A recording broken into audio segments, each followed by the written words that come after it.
Hi guys, and welcome back to the Taste and Bloom kitchen.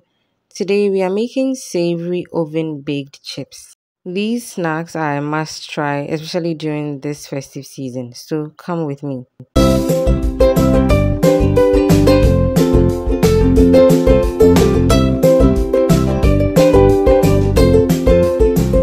I have in my bowl some all-purpose flour. I'm going to go ahead and add in some baking powder. I'll leave the measurements in the description box for you to check it out and follow the recipe. Next ingredient I'll be adding is some onion paste. So this is totally optional, but it adds some flavor to your chips. So I'll suggest you do not omit it, okay? So I'll mix it together properly and then add in my margarine. So margarine has salt, so I'm not going to add salt to this recipe at all. But if you're using butter, be sure to add a bit of salt to the mixture. If you're new here, hello, my name is Yasmi. This is my kitchen and you're welcome to subscribe and turn on the notification bell so that every time I post a new video, you'll be among the first people to be notified, okay? So I'm adding in next some milk, which is totally optional. We need some form of liquid to bind the dry ingredients together, okay? I'm going in with some milk first and then I'll rinse the cup and add in the rest of the water.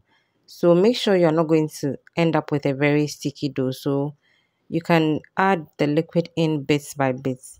If I didn't say already, the milk is totally optional, but it's also good. It gives it a nice flavor to it, okay?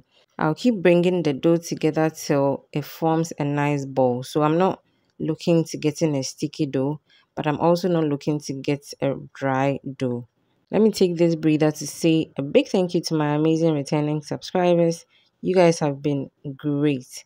Thank you for always coming back to watch my videos, liking, sharing, commenting. I am super grateful. So now our dough has come together beautifully. I'll go ahead and transfer it onto my working surface, which I've dusted with some flour, and then roll it out to become very flat. So I started with this smaller rolling pin, but I realized that it was giving me tough time. So I later on switched it to the bigger one, okay? So as you roll out your dough, make sure it's on the thinner side because we added baking powder to the mixture. It's going to puff up once you put it into the oven, okay? Once the dough is rolled out to your preferred thickness, you can go ahead and use either a knife or your kitchen scissors to cut out the chips. So of course, cut it out in any shapes you want. But of course, if we are doing the chips, we are going to cut it in strips, whether long strips or whatever. Just make sure that they are in strips. And I'm sure you can also cut it in the shapes of chin chin if you want.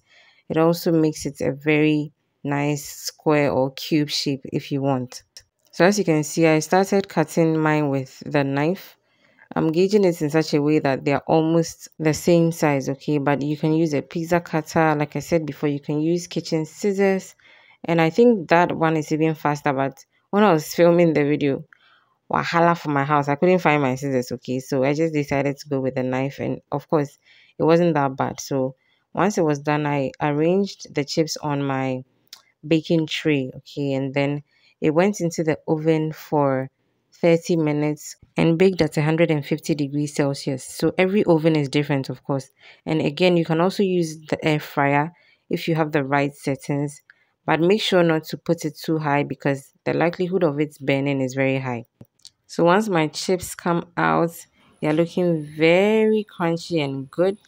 I added some peanuts to it and it was so good with some chilled Coca-Cola.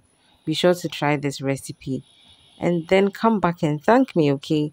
Give me a thumbs up, leave a comment down below and share once you're done watching. And until we meet again, keep blooming.